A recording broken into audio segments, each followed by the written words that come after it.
Hello everyone. Welcome to the series on digital media, navigating the new media landscape. In the last episode, we talked about new media, digital media, online media, convergence. These are the different terms which are used to explain the phenomena of the new ways of communication. And as I said in the last episode, in this series we'll be talking about the impact of this in the field of communication, which means how these new technologies are impacting the way content is being developed, disseminated in newsrooms, also in public relations, advertising, and corporate communication. So this is what we are going to talk about. In the last lecture, we talked about the terms. We also discussed some of the case studies to understand the power of new media and digital media. In this episode, we'll be talking about new media and its growth and digital trends and something about the digital consumers, which means how people are consuming digital content. So the first thing is digital media and its growth. Why when we are talking about digital media, new media, online media, it is growing at a very fast pace. So the first thing is that this is a medium or this is a tool that allows people to more easily use human networks, which means that you can create networks, and as we know that the networks are very powerful. So it allows individual to create those human networks around different issues, around different the kind of work which they are doing. So that's the possibility which new media is offering. And the example for this, as you know, is all social media platforms. So you can create groups, you can create the collective of various people working in different areas. So that is something which is possible because of this particular medium. The second very important thing is that you can expect interactive rather than broadcast communication, which means it's not just like one to many.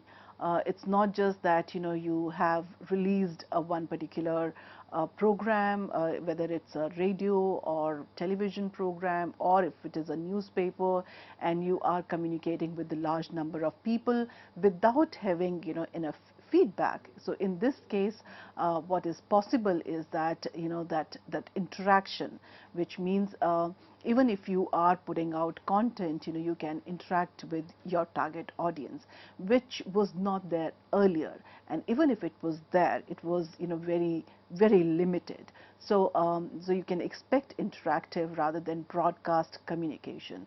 And this is something which we always share with whosoever, like we conduct any training program on social media, that never ever use social media platform for just broadcast. So if you have to broadcast something, you have you always had other medium for that. But the strength of this particular medium is interaction, and it gives you that room to interact with your target audience, with your stakeholders. So you can expect that interactivity with this particular medium. Third is it's powerful because it uses not only text but video and audio as well, which means the communication in multimedia format is possible because of this. So you are not only using text, as I explained in my last program, that you can write text, but with the text you can always write audio, you can always have a video to explain one particular concept. And this we need to do because people consume content in a different way.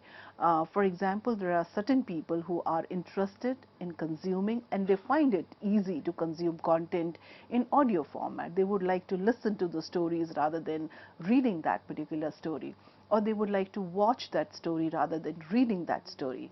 and there are certain people who would like to interact with that particular story. So this medium actually provides you all these opportunities wherein you can have a content in audio format, you can have a content in video format, you can have content in in an interactive format, in the form of a game, and you can put all these content at one place. That possibility is there, and that's make this particular content very powerful. So which means within a limited space, you can have all these the formats which can help your consumers, your target audience, to consume your content. Then it relies on measures and objectives to facilitate communication. So as I said before, the feedback is important, and based on the feedback you can always change your communication. There could be mid-course correction, so that is something which is possible only in this particular medium. If you're talking about other medium, you cannot change your message. Say for example, once it's delivered, it's delivered. In this case, it's you have delivered the content, but you realize that maybe like there's some mistake, or maybe like you need to change that particular thing. That possibility is there. You can still edit your content anytime. So these are the reasons for the growth of this particular medium. Now we'll be talking about certain trends. Reuters comes with a report every year wherein they try and find out the digital trends, and especially the news trends. How the people are consuming content, and at the same time what news organizations and newsrooms are doing when it comes to new technology. So the data shows how the various shocks of the last years, which includes the war in Ukraine and also the coronavirus pandemic, have accelerated structural shifts towards more digital, mobile and platform dominated media environments, with further implications for the business models and formats of journalism.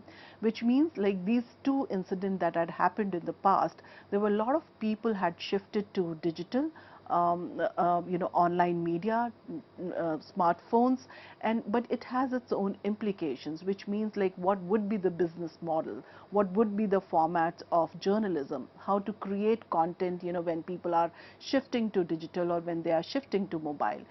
Creating content for audio, video, text is totally different from the way we create content for maybe like mobile phone. So here we are talking about creating content for the small screen. So this is something which is happening right now.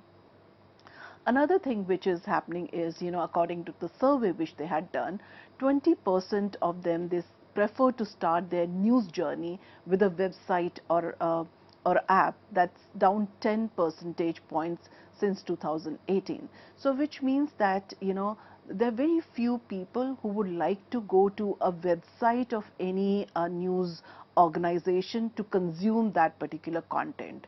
So what is happening? The younger people especially, so what they are doing is that they are not going to the websites. Instead, they are preferring to access news via side-door routes, which means like social media, search and mobile aggregators. So instead of the website of one particular news organization, they prefer to consume news via social media.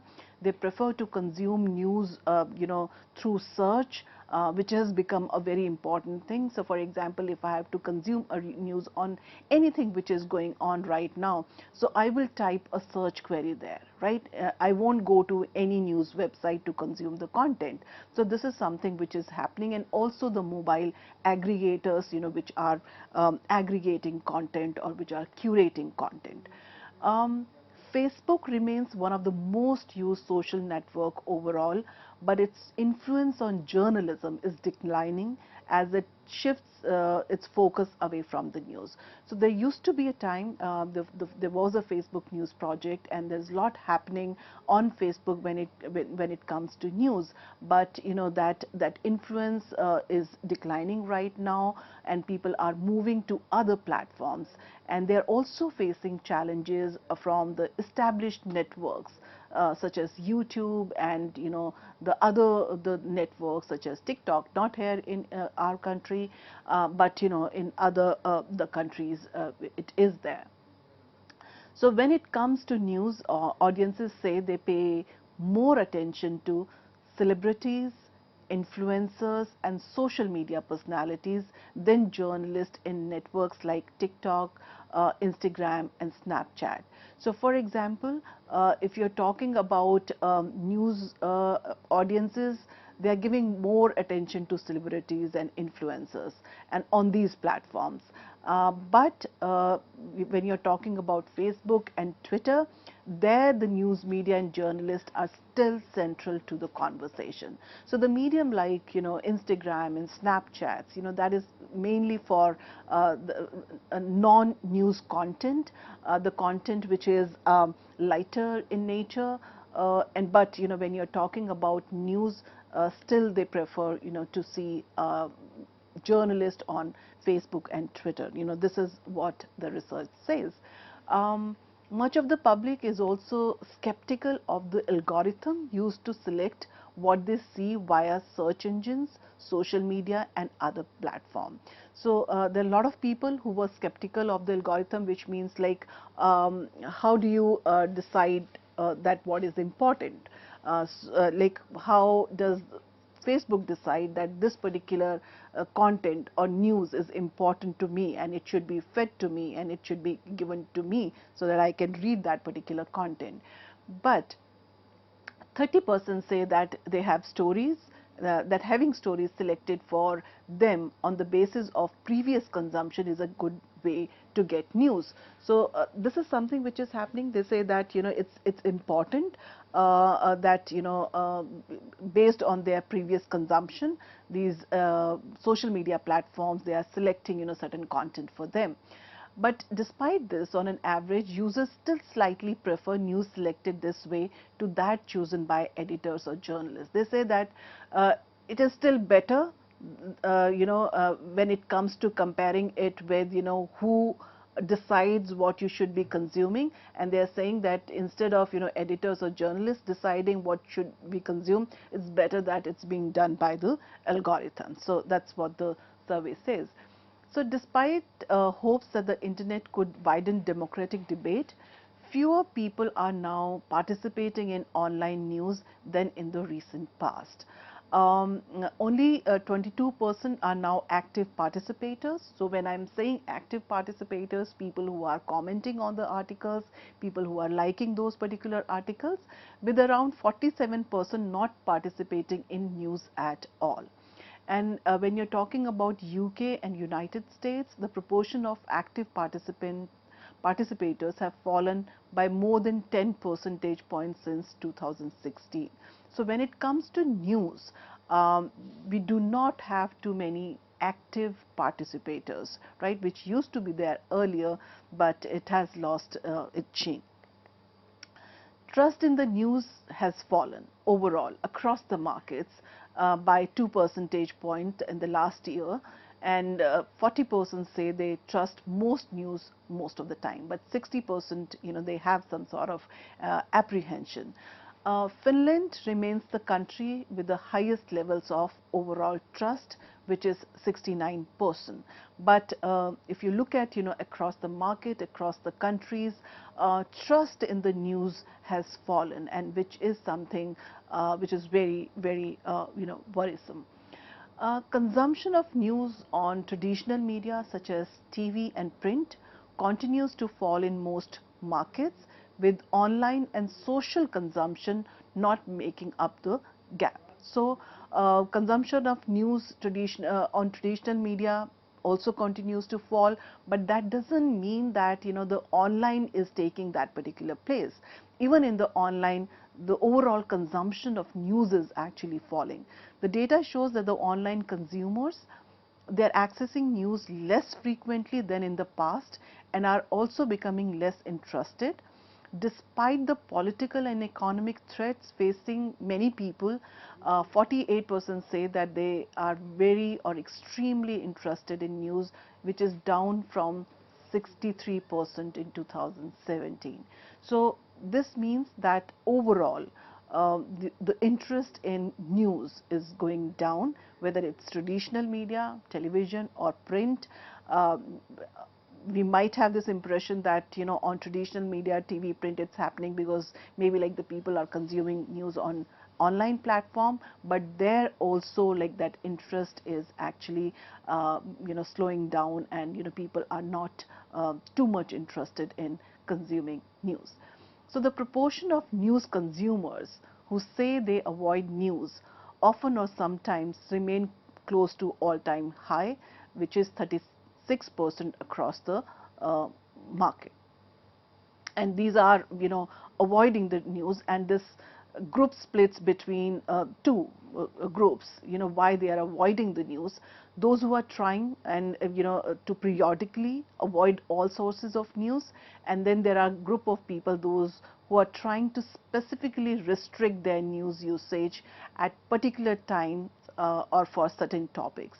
News avoiders are more likely to say they are interested in positive or solution-based journalism and less interested in the big stories of the day. So the news consumers, they are looking for news which are based on solution or solution-based journalism, something which is, or they are looking for stories which are positive in nature, or they are looking for stories which can bring, you know, some changes in the society, or which can play a role in solving, you know, certain problems. So this is how, you know, people are consuming news.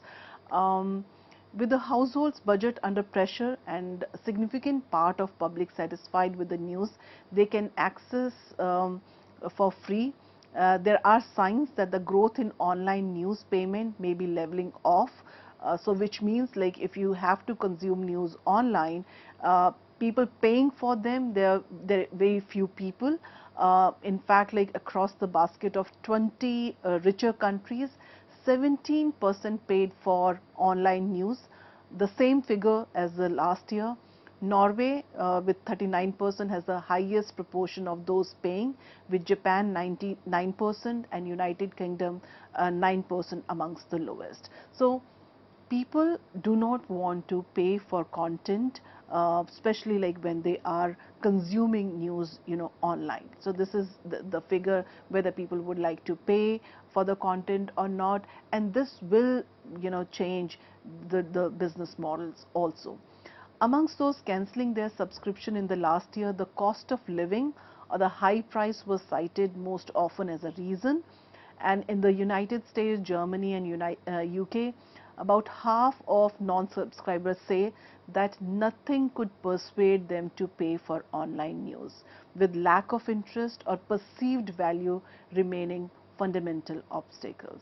So which means those who are not paying and those who have stopped subscribing, they were saying that there's nothing very special happening in this particular space which could persuade them to pay for online content. Across countries, the majority of online users say they still prefer to read the news rather than watch or listen to it. So when it comes to the way people are consuming, they still prefer to read the news rather than listening it or watching it. Text provides more speed and control in accessing information, but in a few countries such as Philippines and Thailand, respondents say that they prefer video to text. So video news consumption has been growing steadily across markets. In India also, like it is growing manyfold, with most video content now being accessed via third-party platforms such as YouTube and Facebook. News podcasting continues to resonate with educated and younger audiences, but remains a minority activity overall. Around 34% access a podcast monthly, with 12% accessing show relating to news and current affairs. The popularity of video-led or hybrid news podcast is growing.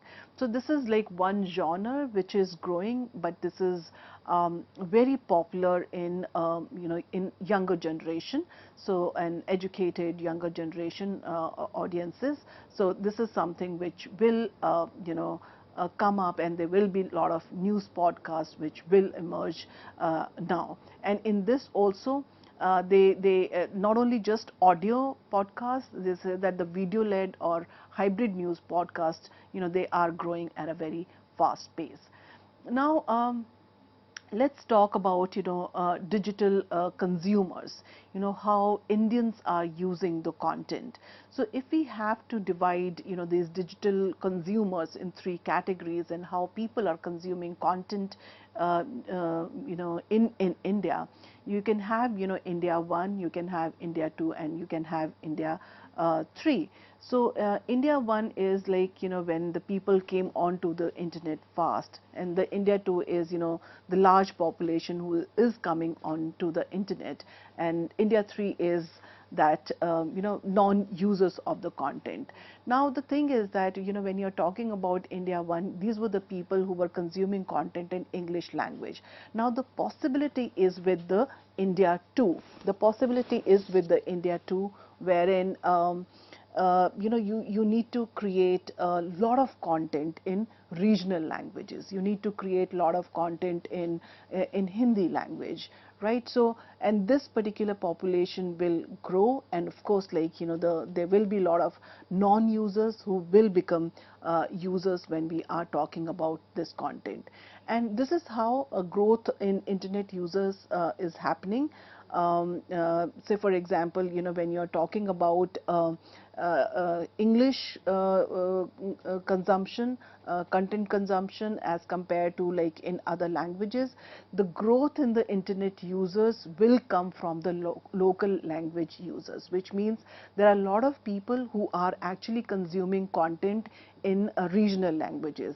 And because of that, there will be a lot of regional content that will be created. There will be a lot of job opportunities also. So that is something which is happening in our country, wherein even like the top companies, they are creating content in regional languages to connect with their target audience, or their target groups. So we have seen in the past, because of these technologies, there is fundamental shift which is happening in how we are finding information, how we are making decisions, and how we are engaging with people and making ourselves heard. So when you're talking about social media, new media, or on digital media, we are talking about those micro movements, and these micro movements are the movements, and they occur when people reflexively turn to a device, increasingly a smartphone, to act on a need to learn something, to do something, discover something, watch something, or buy something. They are intent-rich movements when decisions are made and preferences shaped. So everyone, people who are there in the business, people who are working on campaigns in advertising, public relations, marketing, those who are working in the news space, they're all leveraging these micro movements when people are reflexively turning to a device to find information. And that actually plays a very important role in how you are creating content. Say for example, there could be I want to know movements, which means people are searching for a lot of content. They want to know about organizations. They want to know about a one particular brand. So how do you leverage those I want to know movements? So that means you need to create a lot of content related to your own brand, related to your own service. So when someone is searching that, when they are typing that particular search query, your product, your brand, your organization should come on first search engine result page. I want to do movements. There are a lot of people, say for example, at the time of the pandemic, there were a lot of people who were at home, and they wanted to do something. They wanted to learn, something new, maybe like cooking or baking or whatever. So in that case also, you need to create such contents, and you need to leverage these I want to do movements. I want to prepare movements. For example, there are a lot of students nowadays, they access educational content online. They are preparing for some competitive examination. So in that case, we need to develop content for that. So these are, certain movements which, people are actually looking at. They are searching content on internet, and to be there in the race and to do well in the business, we need to create content around these micro movements. Because as I said before, that people are not searching content by going to a certain website. They are searching content by typing that particular search query. So we need to be aware, what kind of searches people are having, how they are searching that particular content. Say for example, people search when they are curious. So the moment, when we had that surgical strike, there was a spike in Google Trends. People were searching about, this particular term, or when they need answers.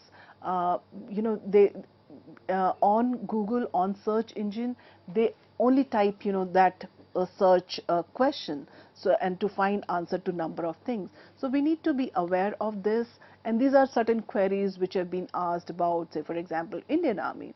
And there's this one tool which is called Answer the Public.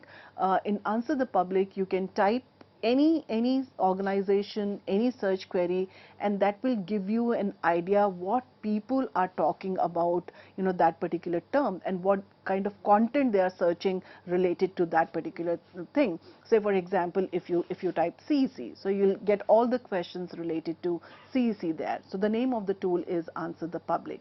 So the whole idea is we need to know what people are searching. We need to understand these questions, and we need to answer the queries. So this is about how people and how digital consumers, they are consuming the content, and we have to take into consideration their searching habits, how they are searching, where they are accessing the content, how are they accessing the content.